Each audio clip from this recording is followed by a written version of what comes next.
अस्सलाम वालेकुम नाज़रीन, तेलंगाना एक्सप्रेस में आपका इस्तकबाल है। मैं हूं सानिया। न्यूज़ की शुरुआत करते हैं हेडलाइंस से।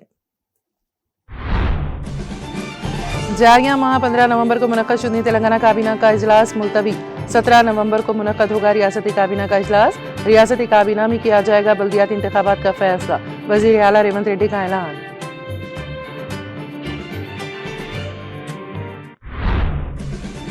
जुबली हिल्स ज़िमनी इंतखाबात के नताइज का ऐलान। कांग्रेस उम्मीदवार नवीन यादव की कामयाबी। बीआरएस उम्मीदवार मागंटी सुनीता गोपीनाथ 74,259 वोट हासिल करके दूसरे नंबर पर रही। बीजेपी उम्मीदवार की जमानत जब्त।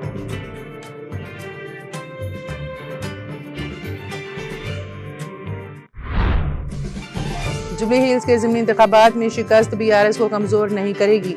बीआरएस तेलंगाना में एक मजबूत अपोजिशन के तौर पर उभरेगी। हम तमाम वोटरों का शुक्रिया अदा करते हैं जिन्होंने पार्टी और अवाम के लिए डाला है वोट। बीआरएस कारगुजार सदर केटीआर का तेलंगाना भवन में मीडिया से खिताब।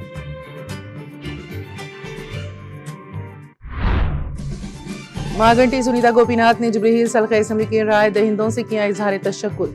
अवाम की खिदमत के लिए हमेशा दस्तयाब रहने के आज़म का किया इजहार।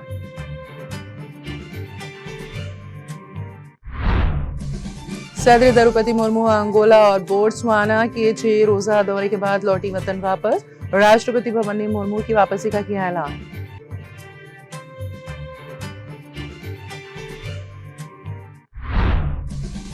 वजीर आजम नरेंद्र मोदी ने मुल्क के पहले वजीर आजम जवाहरलाल नेहरू को पेश किया खिराज अकीदत।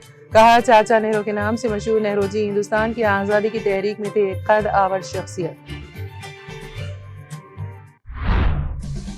साबिक वज़ीर आज़म जवाहरलाल नेहरू की 136वीं यौम पैदाइश तकारीब। खरगे और सोनिया गांधी ने शांतिवन में नेहरू को पेश किया खिराज अकीदत। और हिंदुस्तानी फिजाइया का पेलॉट से ट्रेनर तैयारा चेन्नई में गिरकर तबाह। पायलट बर वक्त महफूज तरीके से बच निकलने में कामयाब।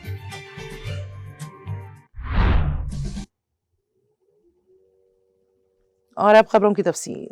जारिया माह 15 नवंबर को मुनक़्क़द शुदनी रियासती काबीना का इजलास मुलतवी कर दिया गया है। इस सिलसिले में वज़ीर आला रेवंत रेड्डी ने ऐलान किया है। रियासती काबीना का इजलास पहले ही 3 बार मुलतवी किया जा चुका है। काबीना का इजलास जारिया माह की 7 तारीख को मुनक़्क़द करने का ऐलान किया गया था, लेकिन मुलतवी कर दिया गया। इसके बाद काबीना का इजलास 12 नवंबर को मुनक़्क़द करने का ऐलान किया गया और मुलतवी कर दिया गया और बाद अज़ां इस इजलास को 15 तारीख तक के लिए मुलतवी कर दिया गया था। वज़ीर आला रेवंत रेड्डी ने रियासती काबीना के इजलास को 17 नवंबर को मुनक़्क़द करने का ऐलान किया है।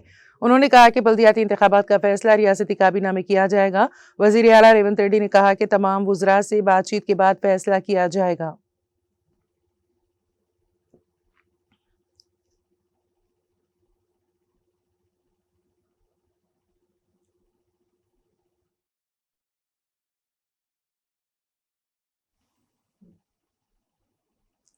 हैदराबाद के जुबली हिल्स ज़िमनी इंतखाबात के नताइज का ऐलान कर दिया गया है। इलेक्शन कमीशन की जानिब से ऐलान करदा नताइज के मुताबिक कांग्रेस उम्मीदवार नवीन यादव ने 98,988 वोट हासिल करते हुए अपनी कट्टर करीबी हरीफ बीआरएस उम्मीदवार मागंटी सुनीता गोपीनाथ को 24,729 वोटों से शिकस्त देते हुए जुबली हिल्स हल्का असेंबली की नशीज पर बहैसियत रुकन असेंबली अपना कब्जा जमा लिया। बीआरएस उम्मीदवार मागंटी सुनीता गोपीनाथ 74,252 वोट हासिल करते हुए दूसरे नंबर पर रही, जबकि बीजेपी उम्मीदवार दीपक रेड्डी को 17,061 वोट हासिल हुए। मतलूबा शरह वोट हासिल न होने के बायस बीजेपी उम्मीदवार की जमानत जब्त हो गई।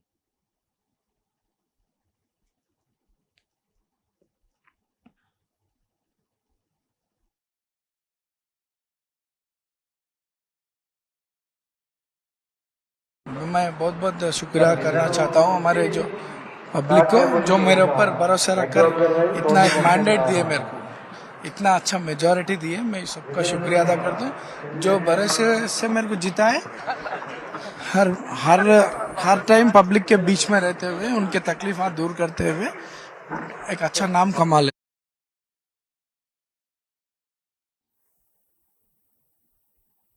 बीआरएस के कारगुजार सदर केटी रामाराव ने अवामी मसाइल के लिए जद्दोजहद जारी रखने के पार्टी के अज़्म का यादा करते हुए कहा कि जुबली हिल्स असेंबली ज़िमनी इंतखाब में शिकस्त बीआरएस को रियासत में एक फ़ाल अपोजिशन के तौर पर अपना किरदार अदा करने से नहीं रोकेगी। केटिया ने पार्टी कारकुनों और कायदीन का शुक्रिया अदा करते हुए बीआरएस को हुक्मरान कांग्रेस का वाज़ेह मुतबादल करार दिया। तेलंगाना भवन में मीडिया से बात करते हुए केटीआर ने कहा कि नताइज ने यह वाज़ेह कर दिया है कि बीआरएस कांग्रेस का वाहिद मुतबादल है। उन्होंने मुहिम के दौरान मुश्किलात को बर्दाश्त करने वाले हर कारकुन का ज़ाती शुक्रिया अदा किया। उन्होंने कहा कि मैं हर एक का शुक्रिया अदा करता हूं जिसने आंतरिक मेहनत की। मुकामी जुबली हिल्स पार्टी की सफ़ों और लीडरों ने भी उनके साथ साथ हर बूथ पर मेहनत की। उन्होंने पार्टी की उम्मीदवार मागंटी सुनीता की सियासी तजुर्बा न होने के बावजूद ज़िमनी इंतखाबात में कामयाबी के लिए सख्त जद्दोजहद करने पर सताइश की। उन्होंने तमाम राय दहिंदगान से कहा, हम हर उस वोटर का शुक्रिया अदा करते हैं जिन्होंने पार्टी और अवाम के लिए अपना वोट डाला है। पार्टी के लिए काफ़ी वोट फीसद दर्ज किया गया था। के तारक रामाराव ने कहा कि जुबली हिल्स के ज़िमनी इंतखाबात में शिकस्त बीआरएस को कमज़ोर नहीं करेगी और बीआरएस अवाम के लिए लड़ाई जारी रखेगी।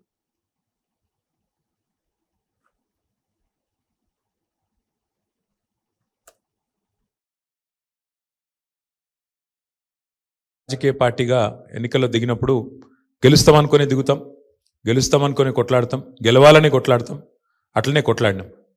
గత 2 ఏళ్లుగా బీఆర్ఎస్ పార్టీ ప్రధాన ప్రతిపక్ష పార్టీగా తన పాత్రను అద్భుతంగా పోషించింది. ప్రజా సమస్యలను మరి కేంద్రంగా చేసుకొని ప్రజల వాదనను, ప్రజల వేదనను ఇవాళ ప్రభుత్వం ముందు పెట్టడంలో, అది శాసనసభలో అయితేనేమి, ప్రజాక్షేత్రంలో అయితేనేమి, సోషల్ మీడియాలో అయితేనేమి చాలా బలంగా బీఆర్ఎస్ పనిచేస్తున్నది. మా పని ఇట్లాగే భవిష్యత్తులో కూడా కొనసాగుతూనే ఉంటుంది. ఎందుకంటే ఈ ఉప ఎన్నికల్లో కూడా మేము నిజాయితీగా కొట్లాడినాం. ప్రజా సమస్యలనే కేంద్ర బిందువుగా చేసుకొని, ప్రజలనే ఎజెండాగా చేసుకొని ఎన్నికల్లో డెఫినెట్గా చిత్తశుద్ధితో నిజాయితీగా మేము కొట్లాడినాం. మీకు తెలుసు ఎట్లా ఎన్నికలు జరిగినాయి కూడా అందరు చూసినారు, నేను చెప్పక్కర్లేదు ప్రత్యేకంగా. మరి మొత్తం ఎన్నిక ప్రచారం ముగిసేదాకా ఎట్లా జరిగింది, ప్రతి సర్వేలో కూడా బీఆర్ఎస్ గెలుస్తుందని ఎట్లా చెప్పింది, ఆ తర్వాత ఆఖరి 3 రోజులు ఏం జరిగింది, ఇదంతా ప్రజలు చూసినారు. నేను అందులోకి పోను, అవి చెప్పను. కానీ ఒకటి మాత్రం వాస్తవం, ఈ ఎన్నిక డెఫినెట్గా మరి మాకు కొత్త ఉత్సాహాన్ని ఇచ్చింది, కొత్త బలాన్ని ఇచ్చింది. ఎందుకంటే మరి స్పష్టంగా ప్రజలు ఒక తీర్పు ఇచ్చారు. ఈ రాష్ట్రంలో ప్రత్యామ్నాయం కేవలం బీఆర్ఎస్ మాత్రమే. ఇంకా అది అందులో అనుమానమే లేకుండా ఖచ్చితంగా ఈ ప్రభుత్వం ఏదైతే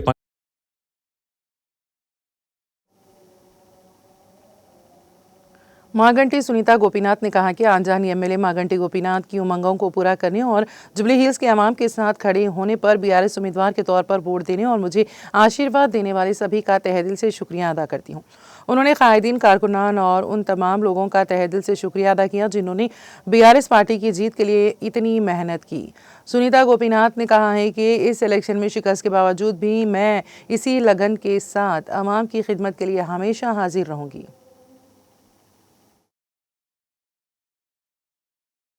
ఆడబిడ్డగా నా మీద ఎంత చేయాలో అంత చేశారు. ప్రజాస్వామ్యంలో అప్రజాస్వామికంగా జరిగిన ఈ ఎన్నికలు, రౌడీయిజంతో జరిగిన ఎన్నికలు ఇవి.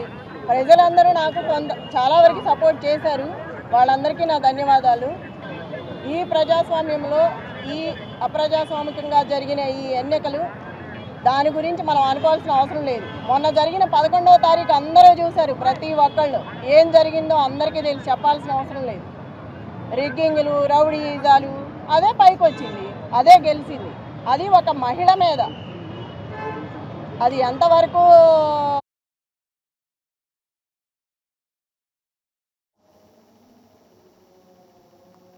कापरा मंडल ऑफिस में कल्याण लक्ष्मी और शादी मुबारक चेक्स तकसीम प्रोग्राम का इनेकाद अमल में आया। इस मौके पर रुकन असेंबली उपल भंडारी लक्ष्मा रेड्डी ने मेहमान खुसूसी शिरकत करके कापरा मंडल के 95 इस्तीफादा कुनिंदगान में कल्याण लक्ष्मी और शादी मुबारक के चेक्स तकसीम किए। इस मौके पर खिताब करते हुए रुकन असेंबली भंडारी लक्ष्मा रेड्डी ने कहा कि चेक डिस्ट्रीब्यूशन के अमल में शफाफियत होना चाहिए और चीफ मिनिस्टर रेवंत रेड्डी की जानिब से इंतखाबात से कबल किए गए इंतखाबी वादे के मुताबिक कल्याण लक्ष्मी और शादी मुबारक स्कीम के इस्तीफादा कुनिंदगान को 1,116 रुपये के साथ 1 तोला सोना भी दिया जाना चाहिए। इस प्रोग्राम में एमआरओ राजेश, बीआरएस पार्टी कायदीन, कारकुनान और दीगर ने शिरकत की।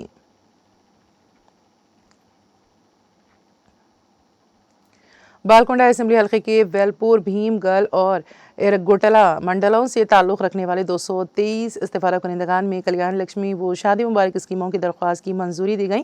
इस मौके पर साबिक़ा रियासती वज़ीर व रुकन असम्बली बालकोंडा प्रशांत रेड्डी ने इस मौके पर मुतालबा किया कि रियासत की मौजूदा कांग्रेस हुकूमत और वज़ीर आला रेवंत रेड्डी को अपने इंतखाबी वादों पर अमल करते हुए 1 तोला सोना स्कीम को फौरी तौर पर नाफिज करना चाहिए। उन्होंने वाज़ेह किया कि कल्याण लक्ष्मी और शादी मुबारक के इस्तीफ़ादा कुनिंदगान को 1 लाख रुपए के चेक्स के साथ साथ 1 तोला सोना भी फराहम करने का ऐलान किया था, लेकिन अभी तक इस पर अमलावरी नहीं की गई, जिस पर फौरी अमल करने का मुतालबा करते हुए बालकोंडा रुकन असम्बली प्रशांत रेड्डी ने मजीद कहा कि सिर्फ नई दरख्वास्त गुजार नहीं बल्कि मौजूदा हुकूमत के क़याम के बाद से अब तक कल्याण लक्ष्मी व शादी मुबारक के तहत चेक्स हासिल करने वाले तमाम इस्तीफ़ादा कुनिंदगान को भी 1 तोला सोना देने का ऐलान किया जाए ताकि हुकूमत अपने वादों की तकमील और आवाम के एतमाद को बरकरार रख सके।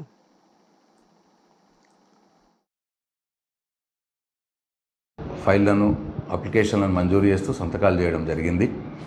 వేల్పూర్ మండలానికి సంబంధించి 87, అట్లాగే భీమ్గల్ మండలానికి సంబంధించి 104, అట్లాగే ఏర్గట్ల మండలానికి సంబంధించి 32, ఇట్లా 3 మండలాలకు సంబంధించి 223 అప్లికేషన్లను మంజూరు చేస్తూ కళ్యాణ లక్ష్మి షాదీ ముబారక్ల అప్లికేషన్లు మంజూరు చేస్తూ సంతకాలు చేయడం జరిగింది. అయితే ఈ సందర్భంగా నేను గౌరవ ముఖ్యమంత్రి రేవంత్ రెడ్డి గారిని కోరుతా ఉన్నా, మీరు ఏదైతే ఎన్నికలప్పుడు మాట ఇచ్చిర్రో కళ్యాణ లక్ష్మి షాదీ ముబారక్లలో ఈ నెల తీసుకుంటే కేసీఆర్ ఇచ్చిన ₹1,00,000 వచ్చే తీసుకుంటే ₹1,00,000 తులం బంగారం ఇస్తా అని చెప్పి మాట ఇచ్చినారు. మీరు మాట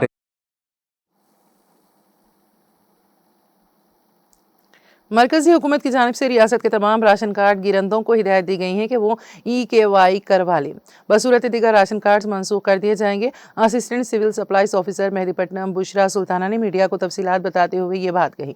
उन्होंने मज़ीद कहा कि अब भी कई राशन कार्ड गिरंदों के पास EKYC करवाने में नाकाम है। उन्हें चाहिए कि वो राशन कार्ड में मौजूद तमाम अफराद का EKYC करवा लें। बसूरत दीगर माँ बाद कई एक मसाइल व दुश्वारियों से जूझना पड़ेगा। उन्होंने मज़ीद तफसीलात से वाकिफ करवाया।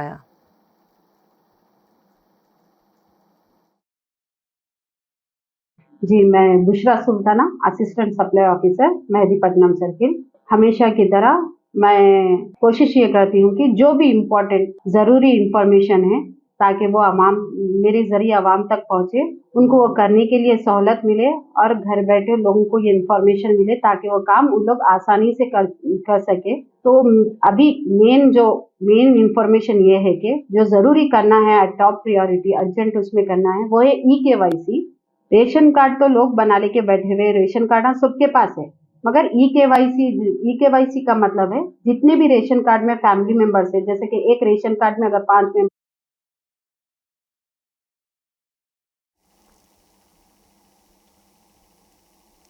जिला कलेक्टर आदिलाबाद राजेश शाह ने कहा है कि भारत के पहले वजीर आजम और भारत रत्न पंडित जवाहरलाल नेहरू को बच्चों से खास मोहब्बत थी। उनके दौरे हुकूमत में बड़े तालीमी इदारे और आपाशी के अहम प्रोजेक्ट्स कायम किए गए जिन्होंने मुल्क की तरक्की में संगमेल का काम किया। जिले आदिलाबाद के गौड़ी हतनूर मंडल के Munawwar PM Shri ZP high school में मुनक़िदा सेहत मेले में प्रोग्राम में शिरकत करते हुए जिला कलेक्टर राजेश शाह ने कहा है कि अगर तलबा अपने तालिब इल्मी के दौर से ही बेहतर शहरी बनने की सिमत आगे बढ़ें तो समाज की तरक्की यकीनी है। तकरीब का आगाज़ पंडित जवाहरलाल नेहरू की जयंती के मौके पर उनके तस्वीर पर गुलहाए अक़ीदत पेश करते हुए खिराज अक़ीदत पेश किया। बारज़ा कलेक्टर ने बच्चों को यौम अतफ़ाल की मुबारकबाद पेश की। जिला कलेक्टर ने मज़ीद कहा कि हेल्थ स्कूल प्रोग्राम के तहत तलबा को रोज़ाना एक अहम मौजू पर आगाही फराहम की जा रही है, जिसके मुस्बित असरात न सिर्फ बच्चों बल्कि वालिदैन पर भी देखने में आ रहे हैं। उन्होंने बताया है कि प्रोग्राम ने 1 साल मुकम्मल कर लिया है और इसकी कामयाबी में ताउन करने वाले तमाम अहदेदार काबिल मुबारकबाद हैं। उन्होंने ये भी ऐलान किया है कि 10वीं जमात में टॉप 10 तलबा को मुफ्त टेबल्स दिए जाएंगे और आला तालीमी इदारों में फ्री सीटें फराहम की जाएंगी। कलेक्टर ने कहा है कि सरकारी स्कूलों में बुनियादी सहूलतों की फराहमी के लिए हुकूमत और ज़िला इंतज़ामिया मुसलसल इक़दाम कर रहे हैं। गाँव में मेडिकल शॉप की मंजूरी के लिए खुद इमदादी ग्रुप्स को तरजीह देने की हिदायत भी दी गई है। इससे कबल मुनव्वर में नेटरी गार्डन में और आरओ वाटर प्लांट का इफ्तिताह करते हुए कलेक्टर ने पौधे भी लगाए जो मनरेगा जल संचय जन भागीदारी स्कीम के तहत कायम किए गए हैं। तकरीब में जिले तालीमी officer Rajeshwar, DRDO Ravinder, mandal special officer Sunita, MPDO, MEO, असातिज़ा और तलबा की बड़ी तादाद ने शिरकत की।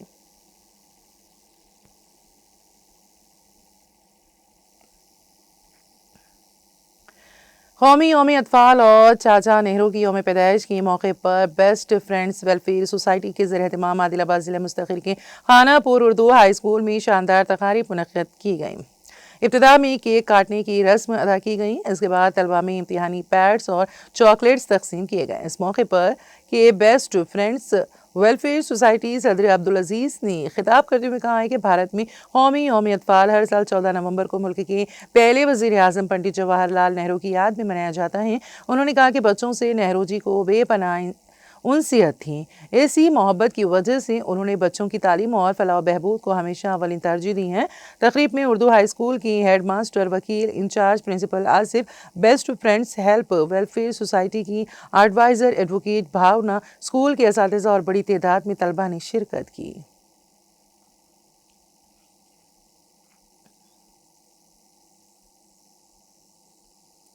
मोहम्मद इकबाल अली मरहूम की फ़र्जंद मोहम्मद साबिर अली उर्फ मुनव्वर मुलाजिम तेलंगाना स्टेट उर्दू एकेडमी का आज अचानक बउम्र 53 साल इंतकाल हो गया, जिसकी इतला पर अहलो अयाल अजीज़ व अकारिब और मुख्तलिफ अदबी व समाजी हल्कों में रंजो गम की फ़िज़ा छा गई। मरहूम मोहम्मद साबिर अली उर्फ मुनव्वर की नमाज जनाजा आज यानी 14 नवंबर बाद नमाज जुमा मक्का मस्जिद सिद्दीपीठ में हाफिज शोएब साहब की इख्तिदा में अदा की गई और हाफिज मोहम्मद अहमद अली ने मग़फ़िरत, दर्जात की बुलंदी और पसमानदगान को सब्र जमील के लिए खुसूसी दुआ की। तदफीन मस्जिद बिलाल के कब्रिस्तान में अमल में आई। मरहूम मोहम्मद साबिर अली मुनव्वर अलहाज मोहम्मद इमामुद्दीन मरहूम मस्ताजर बुर्ग अबनोस मदूर के दामाद वो अलहाज मोहम्मद हबीबुद्दीन, अलहाज मोहम्मद नजमुद्दीन के हकीकी बहनोई और मोहम्मद अख्तर जर्नलिस्ट मोहम्मद अफरोज़ के भाई थे। पसमानदगान में बेवा के अलावा एक लड़का मोहम्मद रहमत अली और एक दुख्तर शामिल हैं। मज़ीद तफसीलात के लिए मरहूम के फ़र्जंद मोहम्मद रहमत अली के मोबाइल नंबर 8555852021 पर रब्त पैदा किया जा सकता है।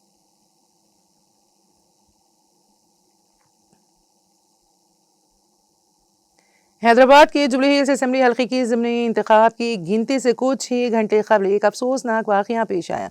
नेशनलिस्ट कांग्रेस पार्टी NCP के उम्मीदवार मोहम्मद अनवर 40 साल दिल का दौरा पड़ने से अचानक इंतकाल कर गए। बताया गया है कि अनवर का ताल्लुक शहर के इरागड्डा से था। उनकी अचानक मौत ने सियासी हल्कों और मुकामी अवाम में सदमे की लहर दौड़ा दी है। इंतखाबी नताइज के ऐलान से पहले उम्मीदवार की मौत ने माहौल को इंतहाई गमगीन और सनसनीखेज बना दिया है।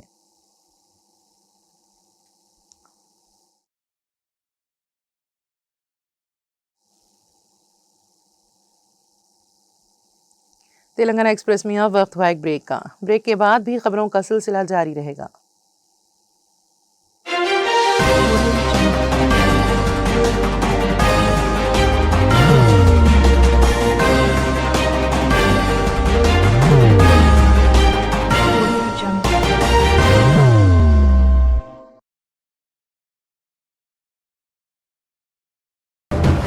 जिंदगी में कितना भी हो मुश्किलों का अंधेरा, रासिक स्टोन से चमकेगा किस्मत का सितारा। सीधे खानों से निकाल कर तराशा गया और डॉक्टर रोशन और डॉक्टर MM रजा के ज्ञान से संवारा गया। इल्मी जवाहरात एक बेशकीमती इल्म है। ये जिंदगी के हर मोड़ पर हमें आगाही देता है। हमारी नाकामयाबी, कारोबार में परेशानी, शादीशुदा जिंदगी में तनाव, औलाद की परेशानी, प्यार के मसाइल, लव मैरिज, पैसों की तंगी, पढ़ाई में असफलता, सेहत में खराबी, क्या यही है जिंदगी? कैसे मिलेगी हमें इन सब से राहत? इन सब मुश्किलों से निजात पाने के लिए जेमोलॉजिस्ट डॉक्टर रोशन और डॉक्टर MM रजा से एक मुलाकात बदल सकती है जिंदगी और तकदीर दोनों। बेंगलोर, हैदराबाद, विशाखापट्टनम, विजयवाड़ा, दुबई, दिल्ली, मुंबई।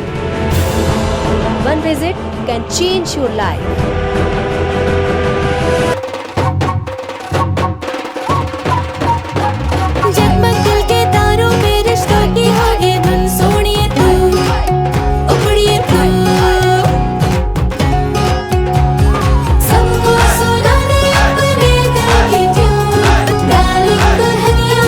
अब रुक मत, ये मोमेंट तेरा है।